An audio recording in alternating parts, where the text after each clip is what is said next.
de l'Urban Art Week Festival. Concerts, battles de rap et peintures murales ont ponctué toutes les journées du festival qui a réuni 17 artistes de tout le royaume. Reportage Khalid Reitou, le récit est de Samia Haris.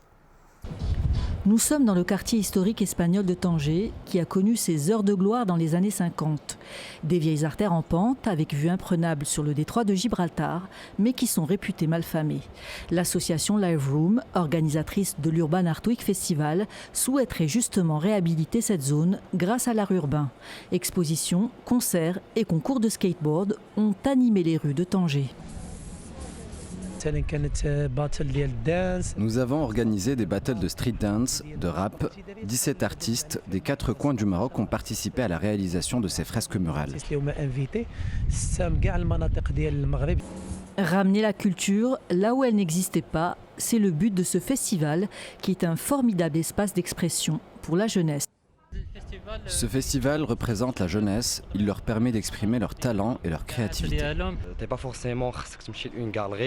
On ne doit pas forcément aller dans une galerie pour découvrir l'art, on peut le faire dans la rue, rencontrer des artistes, montrer l'art aux enfants.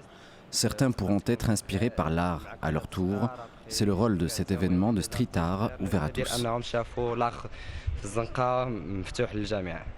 Thème de cette 5e édition, High Hope, comprenez grand espoir dans la langue de Shakespeare et clin d'œil au célèbre tube des Pink Floyd, l'espoir que l'art et la culture puissent donner un nouveau souffle et une nouvelle identité à ce quartier. Avant de nous quitter, je vous rappelle la principale information de ce journal. C'est le pays qui a le plus fort taux de mortalité de tout le continent africain et de tout le monde arabe, la Tunisie, où la situation sanitaire est grave et où tous les indicateurs sont au rouge. Pour aider le pays à faire face à cette crise sans précédent, Sa Majesté le roi Mohamed VI a donné ses instructions pour l'envoi d'une aide médicale d'urgence, une aide composée notamment de 2 unités de réanimation complètes et autonomes, dotées d'une capacité totale de 100 lits. Voilà, c'est la fin de cette édition. L'information se poursuit sur notre site 2m.ma et sur l'application My2M. Le prochain journal El Messaïa vous sera présenté par Zakaria Eit Abdelbjid.